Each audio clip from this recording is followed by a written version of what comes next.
Hey everyone, Aaron Rift here from NoDQ.com. This is the NoDQ Top 5 series. For this video, I will be discussing the top 5 non-WrestleMania pay-per-view matches from the New Generation Era of WWE. That, of course, is 1993 to 1997. At least as I see it. You may have a different opinion, but this is my video. So let's go ahead and get started with the list. Coming in at number 5 is from SummerSlam 1995, the Heartbreak Kid Shawn Michaels defending the Intercontinental Championship against Ramon in a ladder match. This was a rematch from WrestleMania 10, only this time Shawn Michaels was coming into the match as the official recognized Intercontinental Champion. And both guys in this match were baby faces, but of course you had the tension building up, leading up to the pay-per-view. And then you had the match, Pittsburgh, Pennsylvania. Not quite as good as the first match. The WrestleMania match, I would say, was definitely the better match, but this was still a really solid match between these two. Shawn Michaels and Ramon, they just played off each other so well. Of course, they were friends in real life, part of the group known as the Clique. Shawn Michaels put out another great performance in this match and would go on to eventually become WWE Champion at WrestleMania 12. Next up at number 4 is Shawn Michaels versus Big Daddy Cool Diesel at the Good Friends, Better Enemies pay-per-view.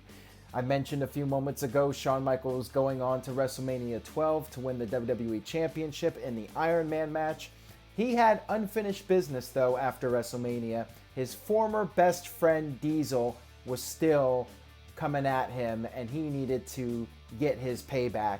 Just a couple of months earlier, right before WrestleMania actually, Diesel had attacked Shawn from behind with a steel chair, effectively ending their relationship once and for all. So now Shawn Michaels had to take care of this guy and send him packing down south to WCW.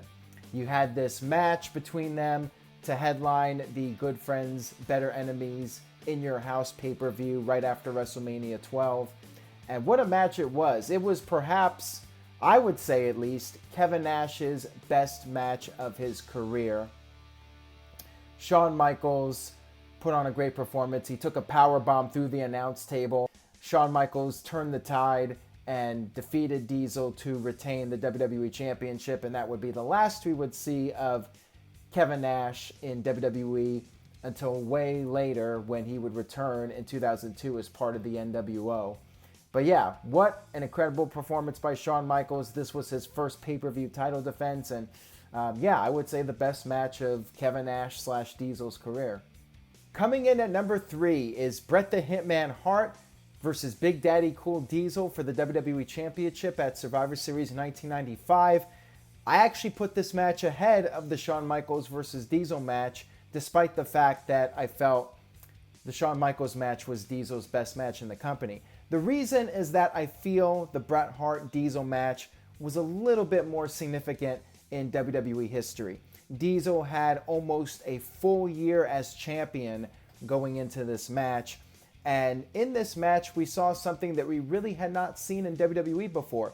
Bret Hart was standing on the apron. Diesel pushed Bret Hart off the apron, and Bret fell through the announce table, which sounds like something very common today, but back then it was unheard of in WWE.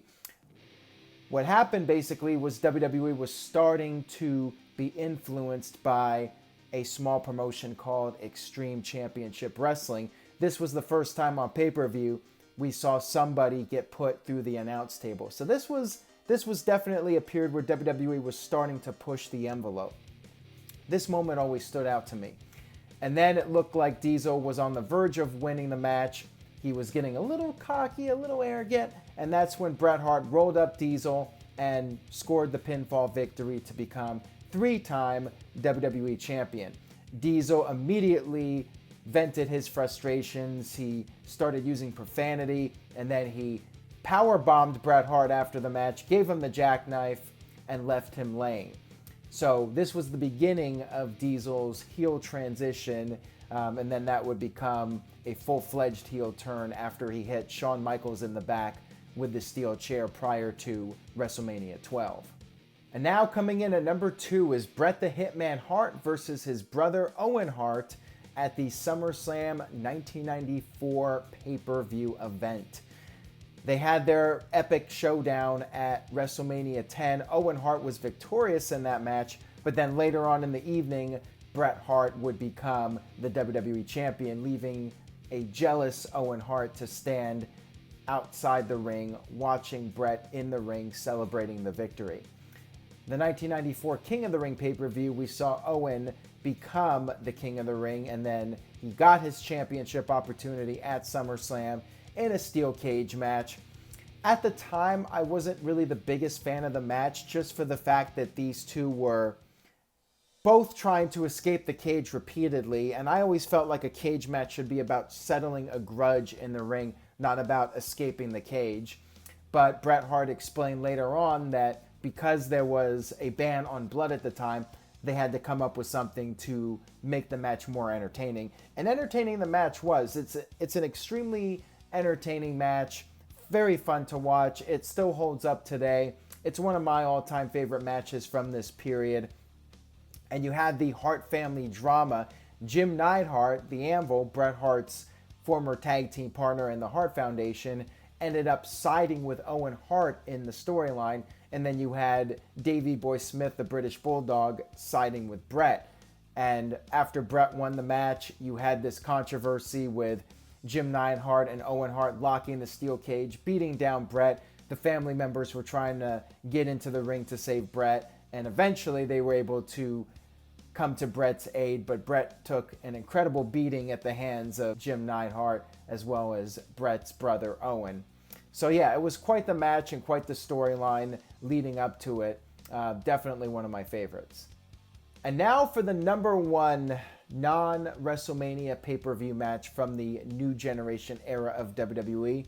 Shawn Michaels versus The Undertaker in the very first Hell in a Cell match right at the end of the New Generation period, just as it was transitioning into the Attitude Era. Shawn Michaels and The Undertaker, they were major stars in WWE during the New Generation, but they never really crossed paths. They never competed against each other until 1997. Their first match was at the Ground Zero pay-per-view in September of 1997, and that match pretty much was out of control. Referees were getting laid out. Other people would try to break them apart, but they just kept fighting. The match got thrown out, so something needed to be done to make sure that there would be a winner. So we had this brand new concept introduced, Hell in a Cell, and it wasn't just your normal steel cage. This was an oversized cage with a roof on top to prevent anybody from getting involved. Of course, there was a moment where the cage door ended up being opened, and this led to Michaels and Undertaker fighting on the outside of the cage.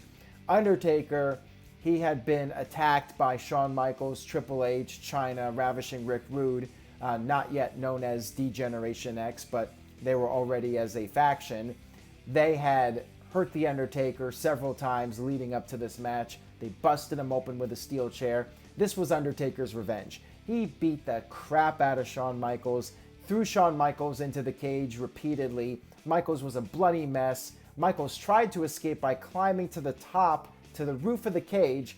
Undertaker followed him. They brawled on top, and then Shawn Michaels was trying to climb back down, only to be knocked off the cage by The Undertaker and crashing through the announce table.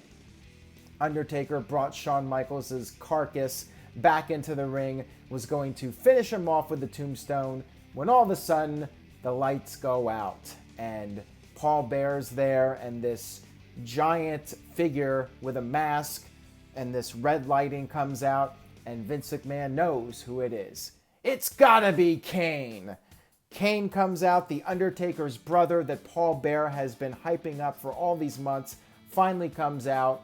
He stares down The Undertaker, but first, before he does that, he rips open the steel cage door, gets inside, stares with The Undertaker, and then lays out The Undertaker with a tombstone pile driver.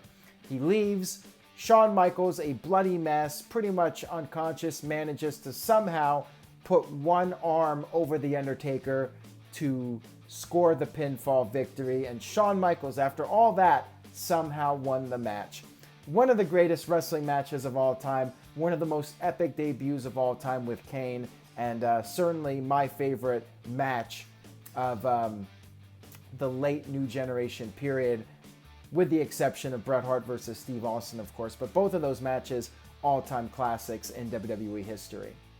That will wrap it up for my video of the top 5 non-WrestleMania pay-per-view matches from the New Generation era. Leave a comment, let me know what you thought about the video, and if you enjoyed the video, if you see that subscription button, make sure you give it a Tombstone Pile Driver or a Kane Chokeslam. Either one will do. Spread the word, tell a friend, and stay tuned to NoDQ.com for the very latest news and rumors.